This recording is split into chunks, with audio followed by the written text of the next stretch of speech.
What's up, guys? Welcome to today's episode of the Men Made for More podcast. I'm stoked to have you guys here with me. Always love being able to pour into you guys, pour into your growth, and just thankful that you guys are investing in improving yourself in whatever area that is that you're trying to. And today we are going to talk all about decision fatigue and how to combat this. And if you don't know what decision fatigue is, you will hear in a few minutes. But decision fatigue is something that is plaguing a lot of people today because we're getting bombarded constantly with other requests for our time and our attention. And decision fatigue can kill your motivation, your productivity, your willpower, your mood, your energy, because other people and emails and businesses and social media and TV and family and friends, they're all competing for our attention. This isn't a bad thing, but if we're not careful, this can leave us with some serious decision fatigue. And if you don't learn to proactively protect yourself against this fatigue, then you're going to fail to get the most progress out of your time and out of your days. And I know that sounds probably a little extreme, but when these things happen day in, day out for weeks, months, years at a time, this is where we get people looking back and wondering how the last couple months or last couple years got away from them. So this is important, guys, to be proactive with, important to continue to be aware of so that you can address it. So listen up here for as we dive into what decision fatigue is and how can we prevent it from sabotaging your success. So first off, what is it? What is decision fatigue? It's really just our ability to make decisions deteriorates over the course of a day, and we can only make so many decisions in a day. I should step back.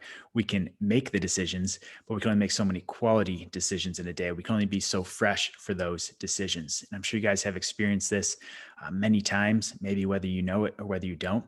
But this is a finite amount of quality decisions we can make, and this is often subconscious.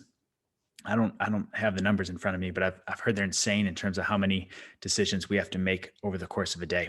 And this could be something as little as, what am I going to wear today? What should I eat? What where are we gonna go for dinner? What business decisions? What am I going to say to this person? What am I going to reply to this person? Oh, someone else asked us about plans. What are we gonna what should we do with it? Should we say yes? Should we say no? And this is just a subconscious thing that happens all day from our family, from our friends, from our work, all these things. And this is so important because if we're not careful, our motivation can take a hit. It's gonna affect our ability to stay motivated. If we have to answer 1,000 decisions before noon, how's our motivation going to be for the afternoon? Same thing with productivity. Same thing with willpower, with our mood.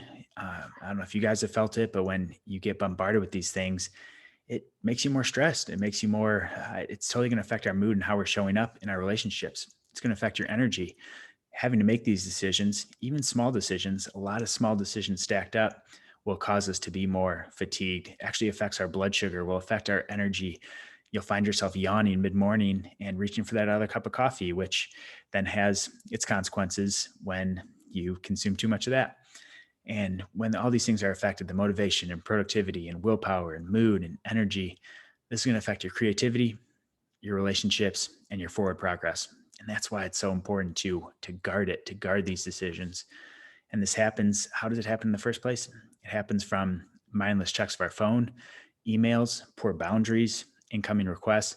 All these things can play a role. And I'm sure you guys can relate to this example.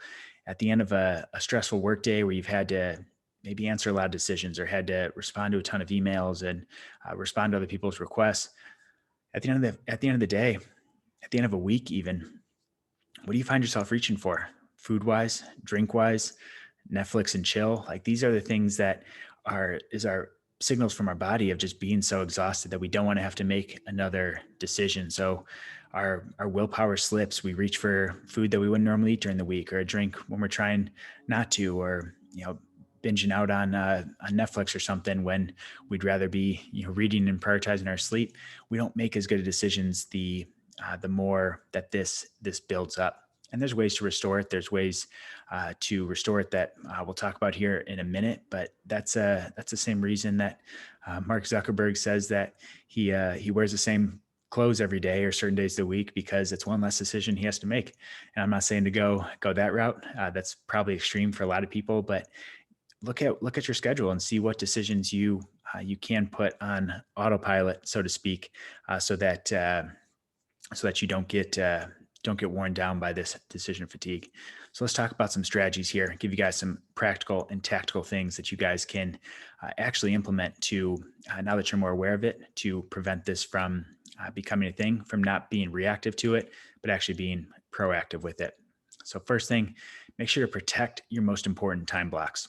And this is extremely important. Something that I've done a lot of reflection on myself.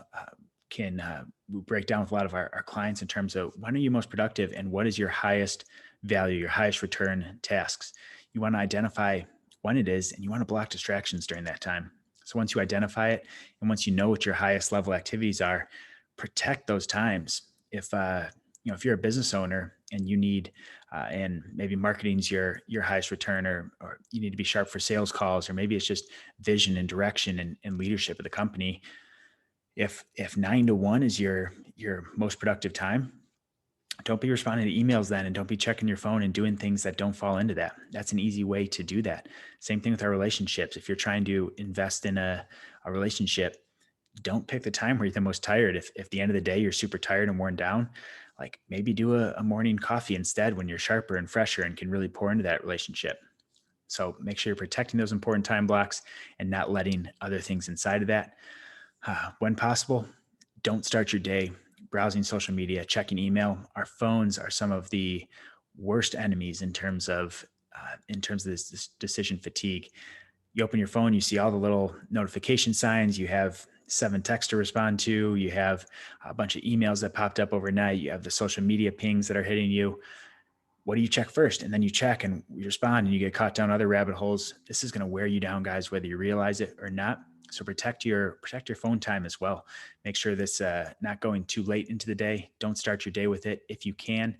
If at any cost you can delay checking email, checking phone, checking some of those things, make sure to do that. Or if you do have to check it, go directly into the things that you do have to check.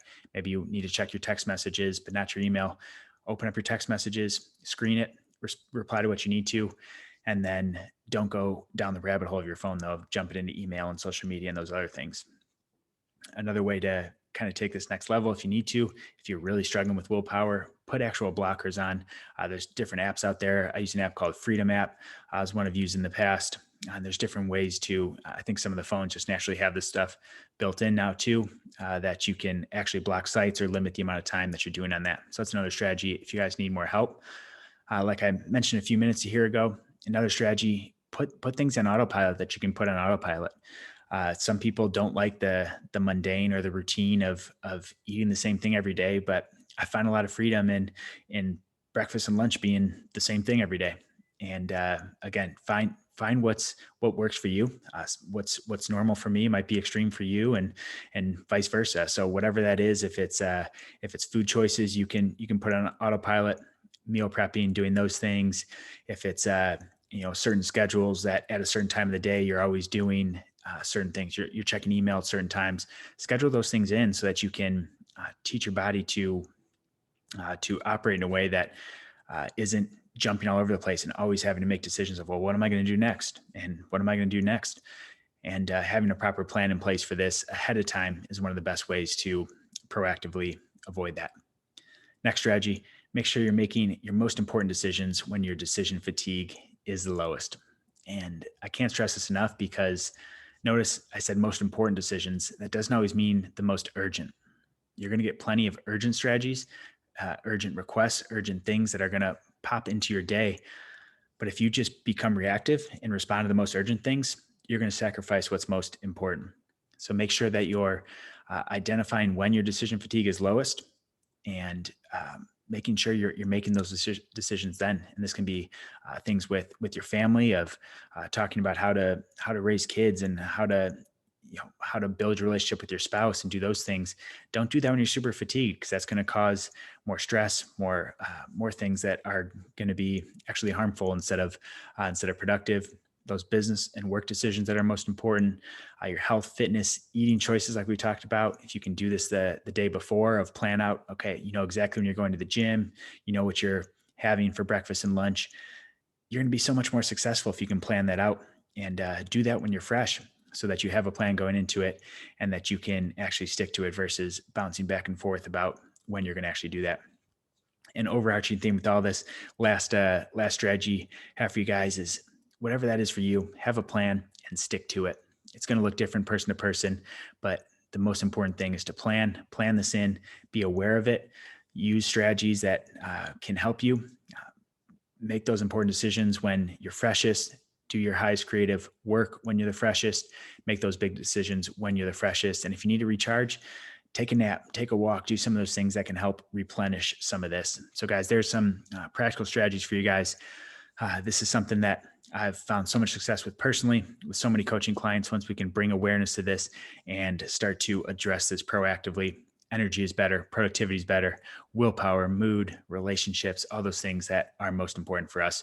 So your take action takeaway today, your action step is to first just take inventory. Where are you making decisions and where are you experiencing this fatigue without even realizing it? And if you're already aware of it, what are some ways you can tighten it up a little bit? What are some plans you can have in place that will help with this?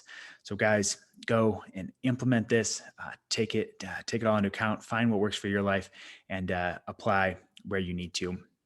If you guys want a little guidance on how to manage your energy a little better and the morning routine, the morning mindset that I use personally and we recommend for all of our clients, got that free download for you guys as well in the show notes. It's Master Your Morning Mindset. It's a free download that talks about the 7 power strategies we use to start our day in order to set us up for success in some of these areas.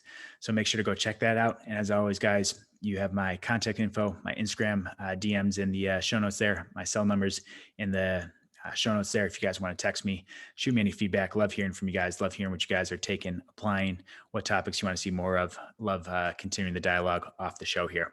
So guys, go crush the day. Thanks for investing in yourself. I'm happy to be a part of it. And I'll talk to you guys soon.